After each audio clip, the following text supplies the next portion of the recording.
The sixth thing, so I've not got enough fingers there, the sixth thing is the impact on class relations. Now, I'm not sure if you're aware about working class, middle class and upper class and what that's all about, but to boil it down to the basics, if you're from the upper class, you're very wealthy and you probably speak like this. And the middle classes are educated and usually fairly well off. So doctors, teachers, lawyers, that sort of thing. The upper class are the people who own lots of land, and their dad has owned a lot of land before them, and their granddad and their great granddad, and so on and so forth.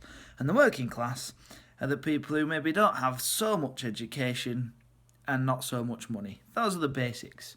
And the Second World War had a big impact on class relations. You might remember seeing a photograph of some young boys dressed up going to Eton with top hats on and stuff, with some poorer boys behind them looking at them and sniggering.